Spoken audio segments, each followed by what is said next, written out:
이 시간 우리에게 주시는 하나님 말씀은 신약성경 빌립보서 3장 17절부터 21절까지 말씀을 한 목소리로 읽도록 하겠습니다. 빌립보서 3장 17절로 21절까지입니다. 형제들아, 너희는 함께 나를 본받으라. 그리고 너희가 우리를 본받은 것처럼 그와 같이 행하는 자들을 눈여겨보라. 내가 여러 번 너희에게 말하였거니와 이제도 눈물을 흘리며 말하노니 여러 사람들이 그리스도의 십자가의 원수로 행하느니라. 그들의 마침은 멸망이요 그들의 시는 배요 그 영광은 그들의 부끄러움에 있고 땅의 일을 생각하는 자라. 그러나 우리의 시민권은 하늘에 있는지라.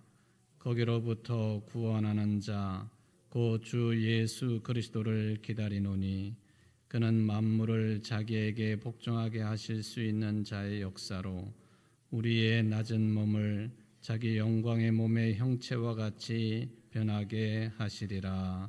아멘.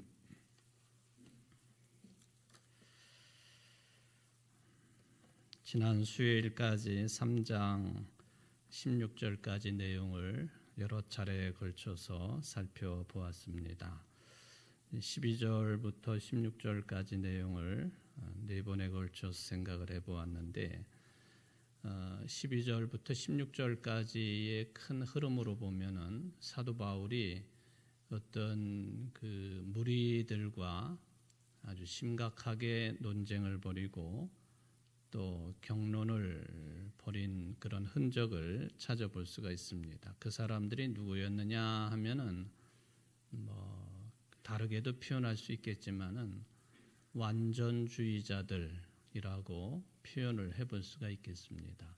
그러니까 바울이 이 완전주의자들과 심각한 논쟁을 벌였다, 그런 이야기죠.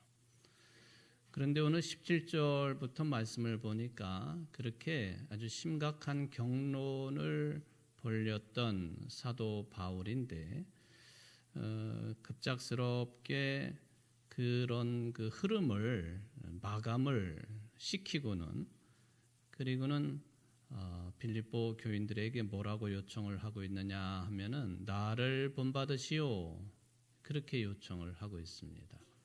요청이지만은 명령형입니다. 나를 본받으라, 너희들은 나를 본받으라 하는 그런 명령을 내려놓고 있습니다. 이런 그 표현을 이 앞에 12절부터 16절까지 하고 이렇게 비교하면서 듣게 되면 조금 뭔가 좀 맞지 않는 듯한 느낌을 받는 것도 사실입니다. 왜냐하면은 12절부터 16절까지 이 완전주의자들과 심한 논쟁을 벌이고 그리고 대결 구도를 형성을 했었는데 나를 본받으라라고 하니 그러면은 바울도 일종의 완전주의자라고 평가되어질 수 있는 것이 아니냐 하는 그런 생각이 들기 때문에 그렇습니다. 완전주의자들을 배격을 하더니만 자기 자신을 본받으라고 하니까 본인이 완전하니까 본받으라고 하는 것 아니겠어요? 우리가 사회생활을 하다가 보면은 본인이 완전하다고 생각하는 사람들이 다른 사람들에게 나를 본받으라고 또는 나를 따르라고 나와 같이 하면 된다고 흔히들 그렇게 말하는 것이 일상화되어 있기 때문에 그런 거죠. 그러니까 본인 자신도 완전한 한 인격 또는 교회의 사람 또는 지도자 하나님의 사람 그렇게 생각하기 때문에 나를 본받으라고 하는 게 아닌가라는 생각을 해볼 수가 있겠습니다. 그런데 이 사도 바울이 나를 본받으라라고 하는 그런 표현을 생각을 해보면요, 형제들아 너희는 함께 나를 본받으라라고 했는데 자기 자신을 내세우기 위한 그런 표현이라고 해석한다면 바울의 입장은 매우 모호해지고 또 불명확해진다는 거죠. 지금까지 했던 모든 이야기들을 다 뒤집어 엎는 그런 결과가 나오는 것이기 때문에 그렇게 해석할 수는 없습니다. 자기도 완전하니까 나를 따르라, 나를 본받으라 한 것이 아니고 오히려 이 내용은 우리가 이제 고린도전서 말씀도 생각을 해보겠지만은 그리스도를 더 확연하게 드러내려고 한다는 점에서 되어진 그런 표현이다. 그렇게 생각해 볼 수가 있습니다.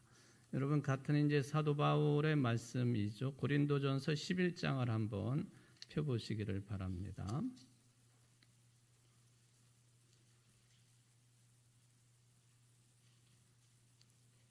고린도전서 11장 1절 한 절 말씀입니다. 같이 한번 읽어봅시다. 내가 그리스도를 본받는 자 된 것 같이 너희는 나를 본받는 자가 되라. 사도 바울이 고린도 교회하고 빌립보 교회하고 전혀 결이 다른 말씀을 주셨다. 저는 그렇게 생각하지 않습니다. 거의 동시대에 그리스도인들에게 주신 말씀이고 또 사도 바울이 허술한 분은 아니거든요.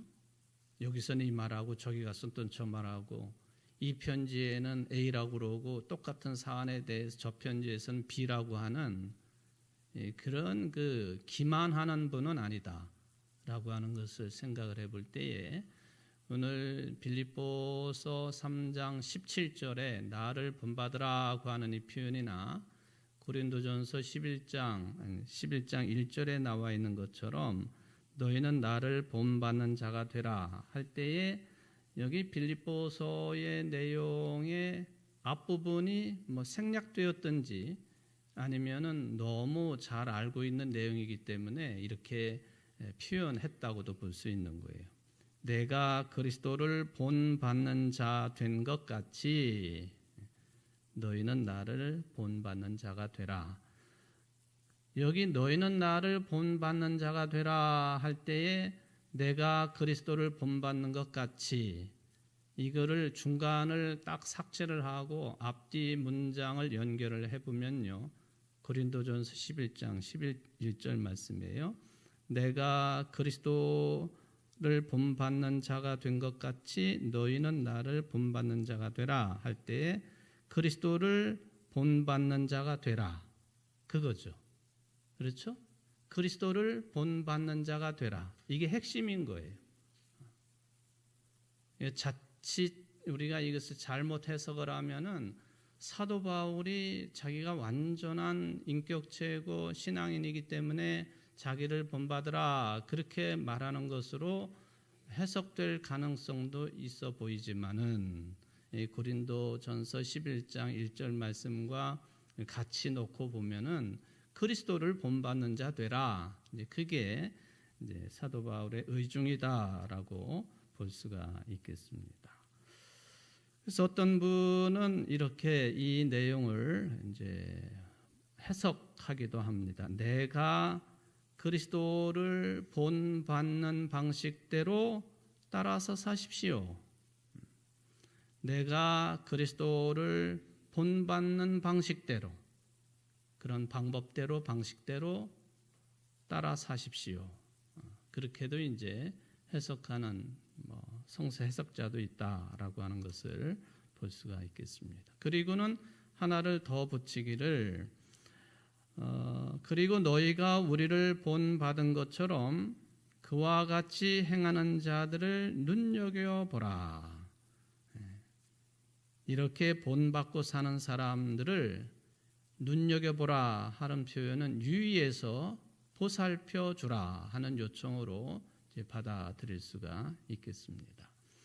그러니까 이 이야기는 그리스도를 본받은 사도 바울을 본받는다고 하는 것은 곧 직접 연결을 하면은 그리스도를 본받아 사는 사람들인데 이 그리스도를 본받아 사는 사람들이 사회에서 어떠한 불이익을 당한다든지 또 해를 당한다든지 뭐 이런 경우가 충분히 예상이 된다는 것이죠.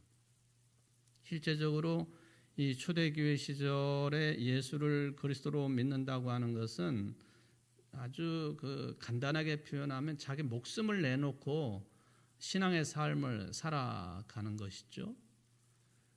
그러다가 이제 이런 상황들이 뭐 전혀 예상하지도 못했고 뭐 그랬던 상황이 확 봄날에 꽃이 피듯이 그리스도인들의 입장이 날개를 달아놓은 것처럼 그런 때가 왔습니다. 그게 이제 서기 313년에 콘스탄틴 대제가 기독교를 하나의 똑같은 종교로 인정을 해주는 때가 온 것이죠. 그리고 나중에 이제 이 기독교가 로마 제국의 국교가 됩니다. 콘스탄틴 대제는 기독교를 로마의 국교로 만들어준 사람은 아니고 일반적인 종교, 누구나가 다 그 종교에 몸을 담고 신앙생활을 해도 해를 받지 않는 그런 종교가 되도록 일종의 이제 지하에서 지상으로 끌어올리는 역할을 했던 인물이 콘스탄틴 대제죠. 그때로부터 기독교인들은 사회생활을 하는데 제약들이 많이 사라졌습니다. 심지어는 이것저것 혜택이 주어지기까지 했죠. 공무원이 되는 데 있어서도 그리스도인이라 그러면은 혜택을 받습니다.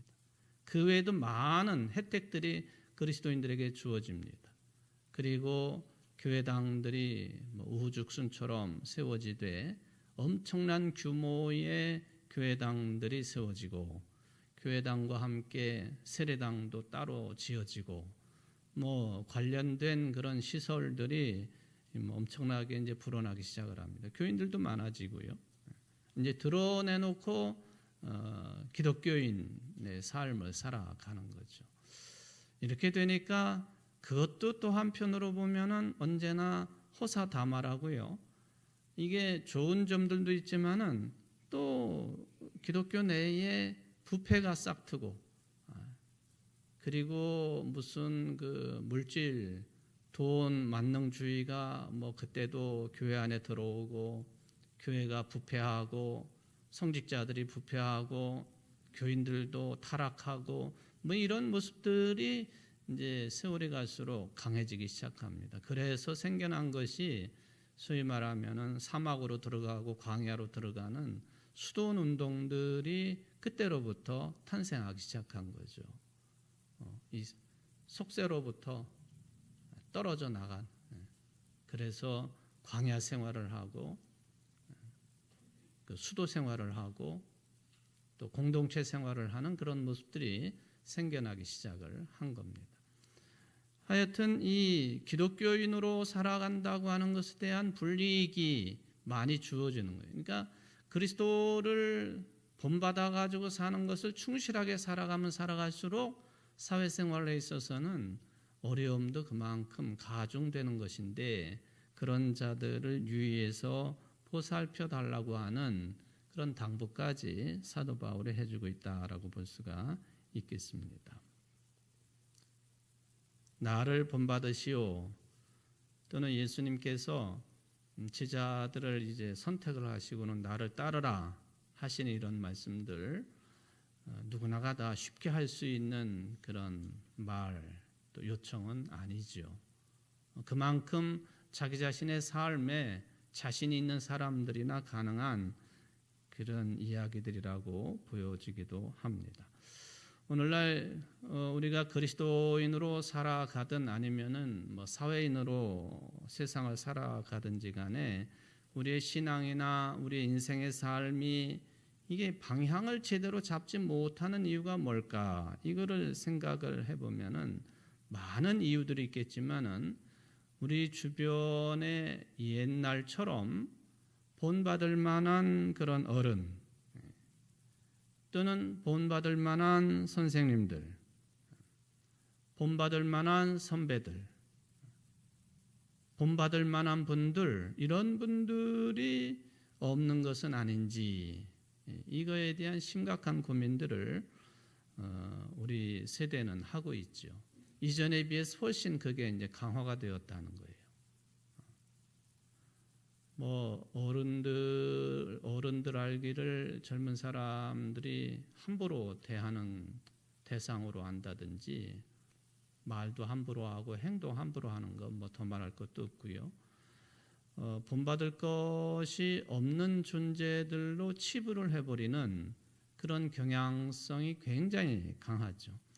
우리나라는 그래도 옛날부터 그래도 동방예의지국이라고 하는 그런 평을 받았던 민족이라서 그런지 몰라도 좀 덜하다고 볼 수도 있지만 또 안 그렇다라고 평가되기도 합니다. 그러니까 본받을 만한 삶이나 사상이나 생각이나 모든 면에 있어서 본받을 만한 어른이 없는 것, 이것이 사회의 방향타가 사라지게 만든 요인이고, 그렇죠. 왜 이렇게 우리 사회가 혼란할까 생각해 보면은 정치인만 바라볼 수도 없는 거고요. 그래도 하여튼 그 나라나 국가가 위기의 상황에 있을 때 저분의 말 한마디면은 국민들이 마음의 평안을 얻고 그리고 삶을 정리정돈해 나갈 수 있고 그런 어른이 없다 하는 거예요.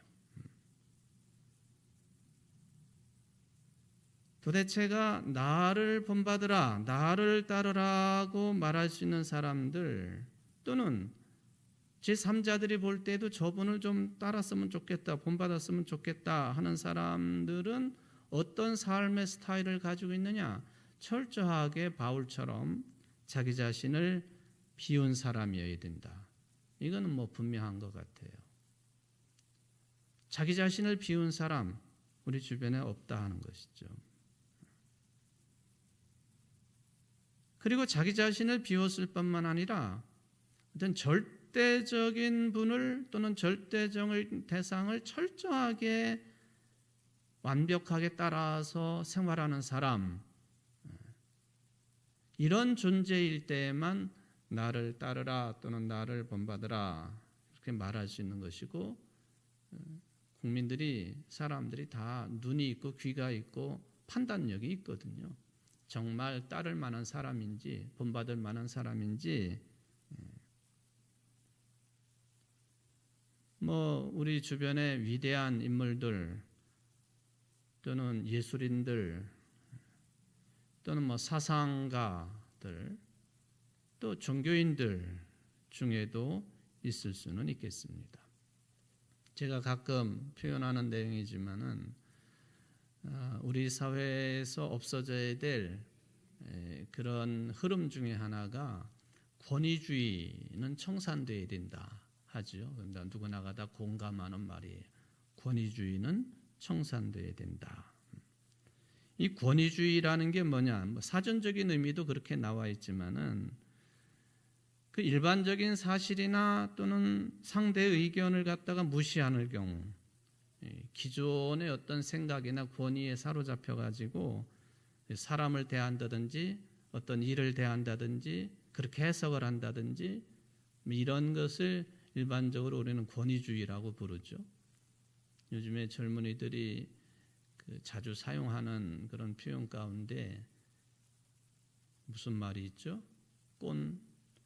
꼰대 뭐 그런 표현들 뭐 여기 다 포함이 된다고 저는 생각을 합니다.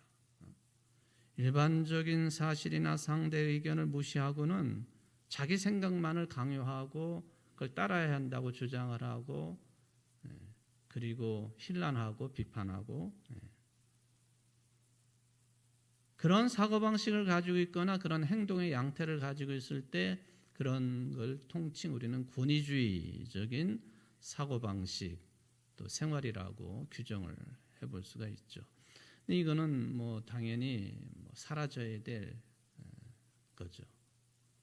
그런데 권위주의를 없애야 된다라고 하는 흐름이 아예 권위마저도 이제 없애버리는, 무시해버리는, 짓밟아버리는 그런 형국이 되고 말았다 하는 것이 요즘에 우리들이 깊이 생각해야 되는 그런 내용들이에요. 구원이라는 게 뭐냐? 구원이라고 하는 것도 사전적인 의미를 보면요, 다른 사람을 따르게 하는 힘, 다른 사람을 통솔하는 힘, 아주 긍정적인 의미죠. 이것은 구원이라고 하는 말이. 그러니까 다른 사람으로 하여금 자연스럽게 그 사람의 의견이나 삶의 양태나 이런 것들을 따르게 하는 힘, 이게 구원이에요. 그러니까 우리가 카리스마가 있다라는 말도 사용을 하는데, 이것도 일종의 이제 권위와 같이 나란히 놓고 생각해 볼 수 있는 용어죠. 저 사람 참 카리스마가 커, 대단해. 그러면 따를 만한 힘이 있는 사람.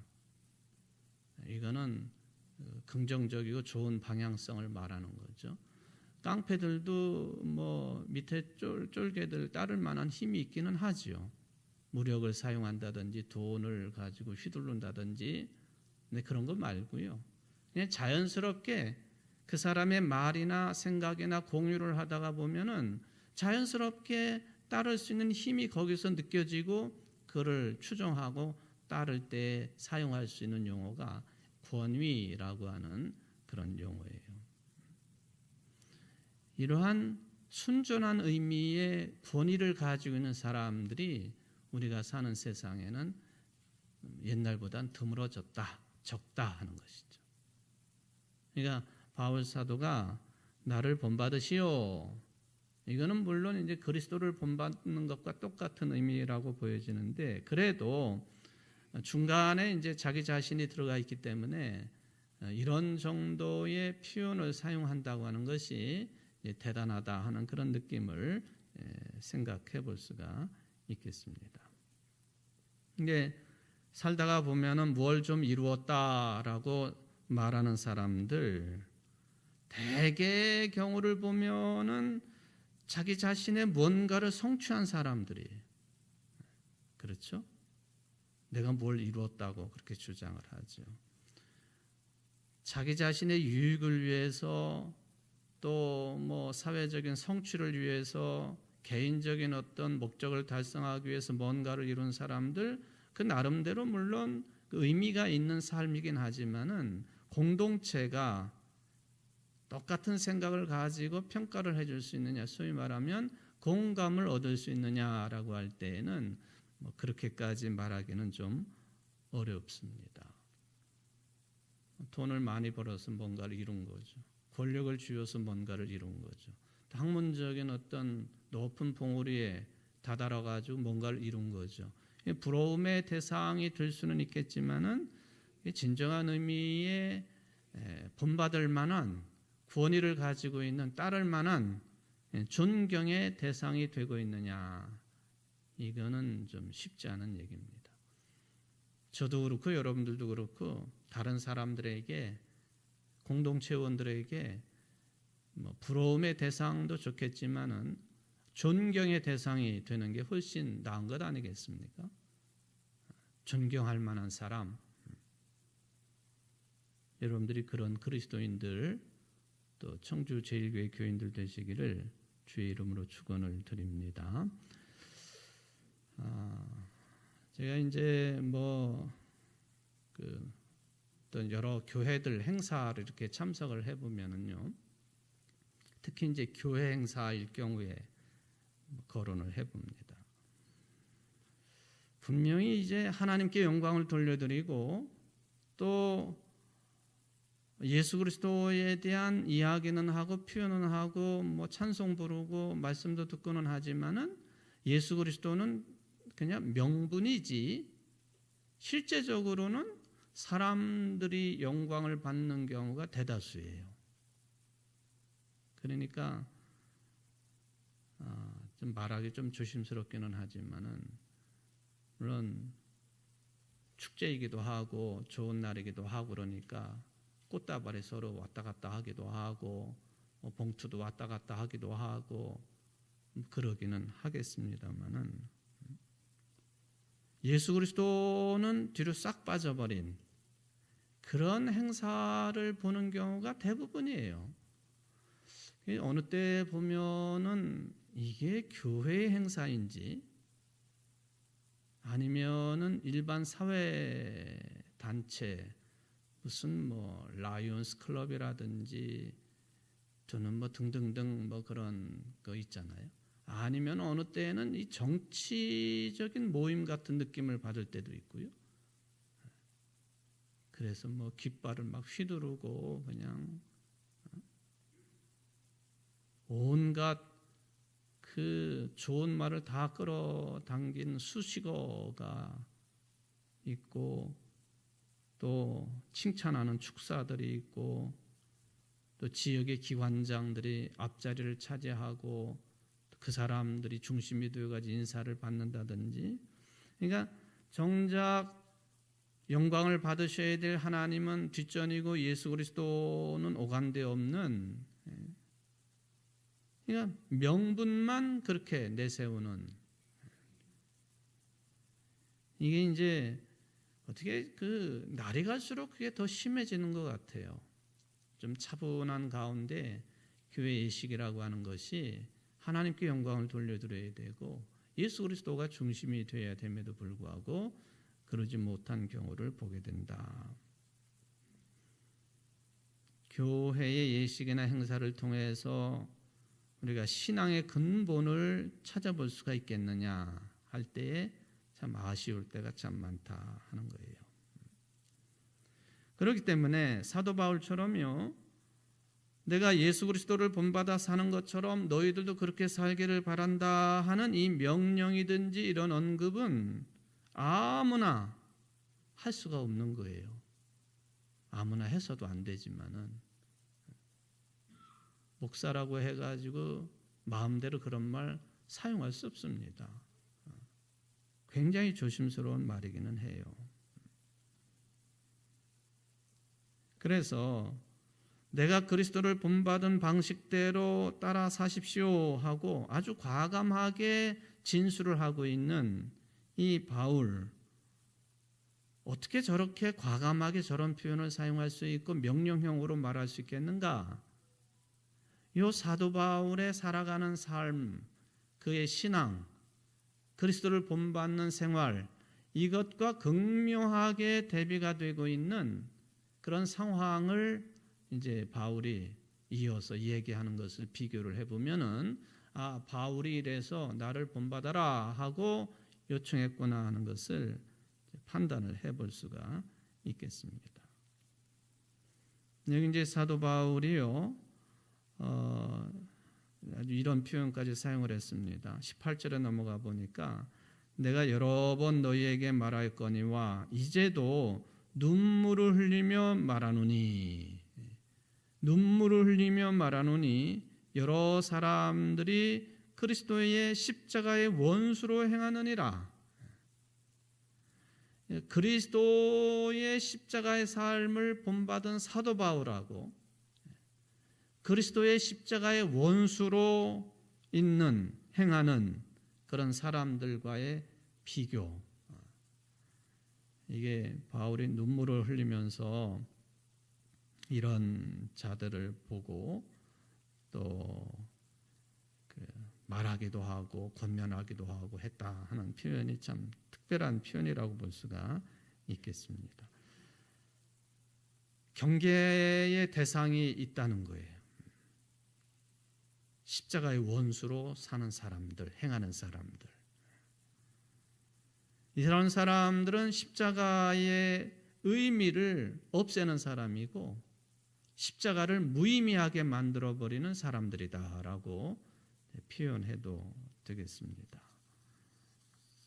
여기 이제 이하의 내용들에서 언급되고 있는 그 내용들이나 뭐 이런 것들을 판단을 해보면 한마디로 표현을 해보면은 이 십자가의 의미를 없애버리고 짓뭉개버리는 그런 사람들, 어떤 사람들이었느냐 하면은 교회에 침투되어 있는 율법주의자들이라 그렇게 정리가 됩니다. 율법주의자들. 율법이라고 하는 것이 무조건 다 없어져야 될 것으로 우리가 생각해서는 안 되죠. 율법. 하나님께서 하나님을 믿는 자들에게 주신 어떤 법 체계, 그게 율법이죠. 율법을 중심으로 탄생된 게 모세오경, 토라 율법서라고 하는 창세기부터 신명기까지 5권의 책이죠. 그를 이제 모세라고 하는 위대한 지도자의 이름을 거기다 붙여가지고 모세오경 그렇게 부르기도 하지요. 바로 이 초대교회 안에 침투되어 있는 율법주의자들은 십자가, 그리스도의 십자가 의미를 짓밟아버리고 그거를 무색하게 만들고 했던 자들이다 하는 거예요. 율법주의자들을 어떻게 이제 풀이를 할 수 있느냐? 율법을 지키는 행위로 자기 자신을 구원할 수 있다고 생각하는 무리들, 그런 것에 사로잡혀 있는 사람들, 그룹, 이런 사람들을 율법주의자들이라고 그러죠. 리걸리즘이라고 그렇게 외래어로 표현되기도 합니다. 리걸리즘 말고 노미즘이라고 하는 것도 율법주의자들을 뜻하기도 하는데, 이게 이제 어떤 법의 작구에만 매달리는, 큰 틀에서 사람을 살리는 법 적용이 아니라 법의 어떤 작구에 매달리고 이러는 사람들이 있잖아요. 여러분, 우리 주변에 보면은 회의를 하다가 보면은 규칙에 자꾸 얽매여 가지고, 회칙에 자꾸 얽매여 가지고는 그냥 말씨름을 하는 경우가 참 많아요. 법이 모든 것을 다 해결해 줄 수 있는 것처럼 생각하는 법만능주의, 이것도 율법주의에 해당되는 것이라고 볼 수가 있겠습니다. 더 넓게 보면은 관료적인 형식주의도 율법주의에 해당된다라고 볼 수가 있겠습니다. 이게 리걸리즘이라고 하는, 우리가 흔히 이제 종교적으로 보면은 이 기독교의 어떤 흐름에서 보면은 율법주의라고 부르고 있는 그런 내용이죠. 이 율법주의는 율법을 지키는 행위를 통해서 내가 구원받을 수 있다 하는 생각이니까, 이건 철저하게 우리 종교개혁 정신 또 성경의 정신하고는 위배되는 거예요. 신약 성경의 정신하고는. 우리는 무엇을 바라고 지향하는 사람들이냐 하면 이신칭의, 이신, 믿음으로만 의롭다고 칭함을 받는다. 믿음으로만 하나님으로부터 의롭다고 인정받는 것, 이거에 우리는 목숨을 건 사람들 아닙니까? 그런데 이 율법주의자들은요, 율법을 지키는 행위로 말미암아서 어떤 구체적인 행위, 이것을 통해서 구원받을 수 있다고 믿고 있는 사람들을 우리는 흔히 율법주의자들이라고 그러는데, 이 초대교회 안에 율법주의자들이 강하게 침투되고 있었습니다. 그렇다고 이 사람들이 예수를 그리스도로 믿지 않는 건 아니에요. 믿어요, 믿기는. 예수를 그리스도로, 그거는 이제 믿는 척 하는 것이라고도 해도 되겠는데, 예수를 그리스도로 믿는다고는 해요. 그런데 거기다 플러스 율법도 지켜야 된다. 특히나 할례를 받아야 된다. 이게 이제 계속 덧붙는 거죠. 덧붙는 거예요. 예수를 그리스도로 믿는 것만 가지고는 부족하니까 율법을 지켜야 된다. 그 중에서도 초대교회에 많은 논란거리가 된 것이 할례를 받도록 하는 거였었어요. 여러분 보십시오. 이런 무리들이, 이런 흐름들이 교회 바깥에 있었던 것이 아니라 교회 안에 들어와 있었다는 거예요. 이게 참 아이러니예요. 참 이상한 현상입니다. 교회 공동체는 예수를 그리스도로 믿는 사람들의 신앙 공동체 아닙니까? 가족 같은 한 배를 타고 있는 운명 공동체란 말이죠. 그런데 그 속에 예수를 그리스도로 믿는 것만 가지고는 부족하니까 율법도 지켜야 된다는 사람들이 강하게 영향을 끼치고 있었던 거예요. 사도 바울이 세운 초대교회 다 그랬습니다. 다.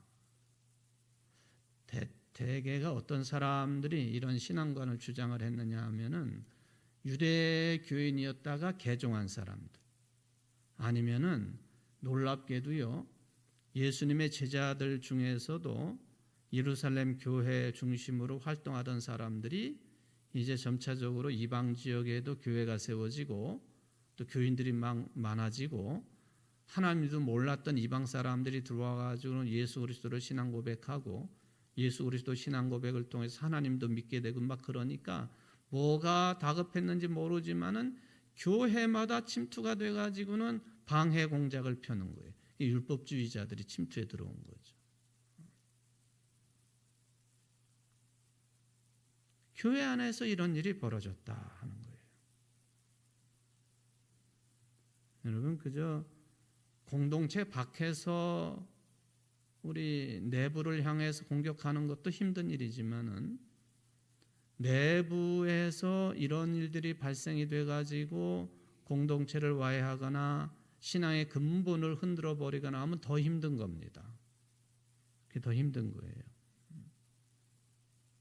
예수님께서 마태복음 10장 36절 말씀을 주셨는데 사람의 원수가 자기 집안 식구리라 하는 말씀이죠. 사람의 원수가 자기 집안 식구리라. 물론 이것은 복음에 관련된 내용이에요. 예수 그리스도께서 선언하신 복음에 있어서 한 집안에 복음을 따르는 사람이 있고 그렇지 않은 사람도 있고 뭐 이런 상황을 염두에 둔 말씀이기는 하지만은 오늘 초대교회 상황을 생각해 보면은 이 말씀이 얼핏 생각이 난다 하는 것이죠. 여기 사람의 원수가 자기 집안 식구리라라고 하는 이 말씀에 대해서 공동번역 성경은 이렇게 번역해 놓았습니다. 집안 식구가 바로 자기 원수다. 아예 단정적으로 표현을 해놨어요. 집안 식구가 바로 자기 원수다.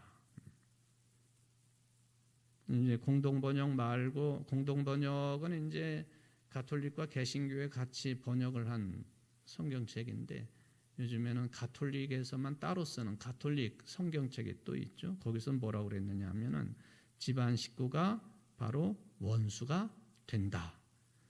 여기 공동번역에는 원수다라고 아예 해놨는데 원수가 된다 하고 번역을 해놓았습니다.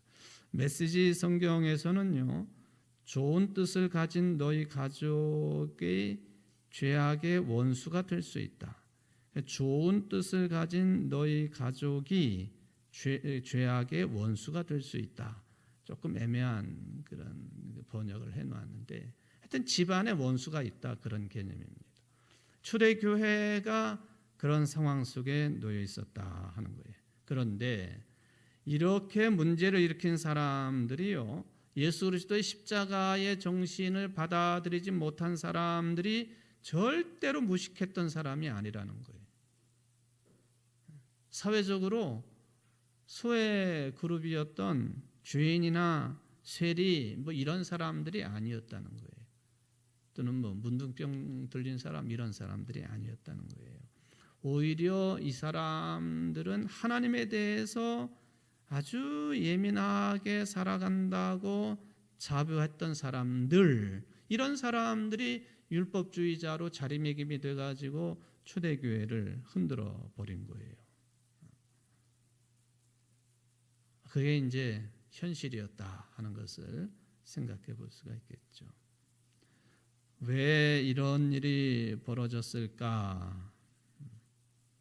제가 볼 때는 그것은 이 신앙인들, 종교인들이 가지고 있는 부정적인 개념의 선입견, 고정관념, 이게 큰 문제인 것 같아요. 선입견, 고정관념, 여러분들 다 가지고 계시지 않아요? 팩트가 뭐냐, 사실이 뭐냐 하는 것을 알아보기도 전에 자기가 가지고 있는 고정관념을 가지고 미리 판단해 버리는 거예요. 다른 사람을, 또 어떤 공동체를.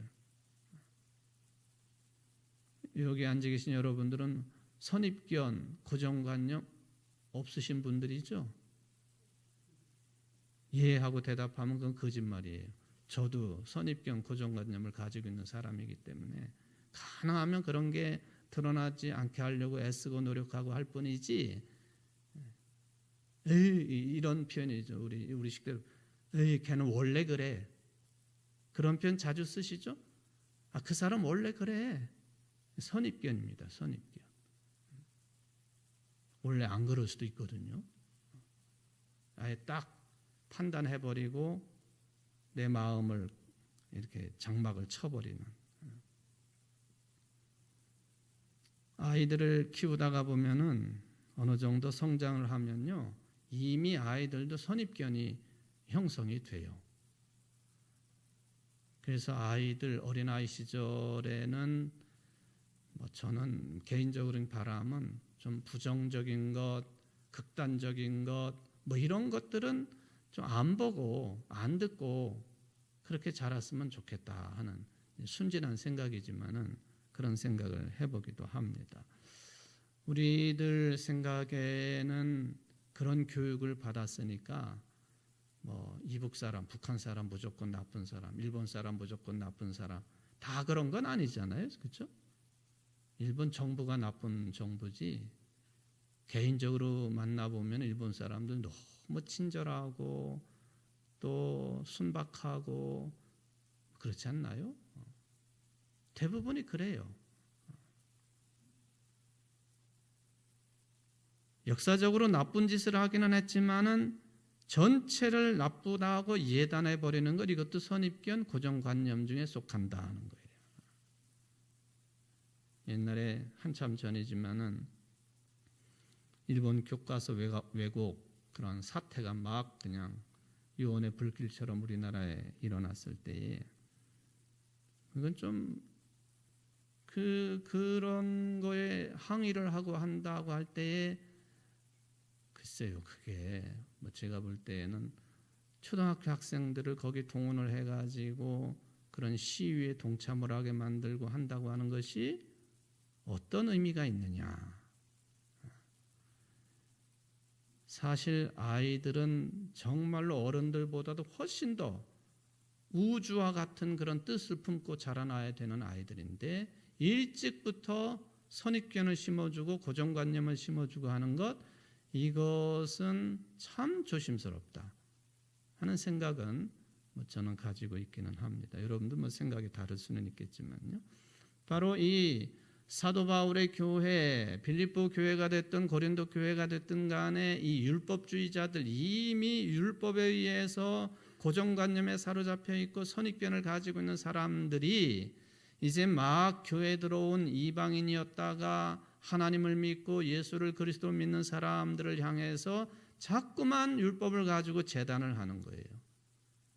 그래, 좋아, 예수를 그리스도 믿는 거 당연히 해야 되지. 그런데 율법도 지켜야 돼. 율법도. 이게 지금 사도 바울이 경계해야 될 그런 교회 안에 침투되어 들어온 다른 데서는 거짓 선생이라고 표현하기도 하고요. 율법주의자들의 행태가 이렇게 드러나 있다. 이것 때문에 사도 바울은 당신이 기도하며 세워진 교회들이 이런 문제 때문에 어려움을 겪으니까 울면서 권면하고 경계하고 하기도 했다 하는 그런 기록이 18절에 남아있기도 합니다. 우리들의 신앙관에는 이런 성향은 없는가? 없다고 어떻게 장담할 수가 있겠습니까? 지우려고 애쓰고 노력하는 것이죠. 기도하겠습니다. 자비하신 하나님 아버지, 우리가 참 귀한 생명의 믿음의 삶을 살아가는 사람들인데 그렇다고 해서 이 세상을 나 혼자 살아갈 수 있는 것은 아니고 교회 공동체 생활을 해야 되고 사회생활을 해야 되고 또 대화도 해야 되고 삶을 나누어야 되는 그런 삶을 저희들은 살아가고 있습니다. 어느덧 우리 속에 자리 잡고 있는 부정적인 의미의 선입견이나 고정관념 등이 같은 신앙생활을 하고 있는 사람들을 판단하는 기준이 되어 있거나 또 예단하는 그런 기준이 되어 있거나 그렇게 해서 공동체 안에서 어려움이 생기게 되어지고 또 갈등 구조가 발생하게 되어지고 이런 것들 때문에 2000년 전에도 바울 사도는 눈물 흘리면서 경계했고 권면했던 그런 흔적을 빌립보서 3장에서 저희들이 읽게 되었습니다. 주님, 우리에게 참으로 넓은 마음을 허락하여 주옵시고 서로를 존경할 수 있도록 도와주시며 또한 관용의 생각과 태도와 삶의 자세가 모든 것을 품고 하나님의 나라를 이루어가는 그런 삶의 주인공들이 다 될 수 있도록 은혜를 베풀어 주옵소서. 우리 청주제일교회가 그런 관용의 교회 신앙 공동체 되기를 원합니다. 성령 충만함으로 채우시고 인도하여 주옵소서. 예수님의 이름으로 간절히 기도하옵나이다. 아멘.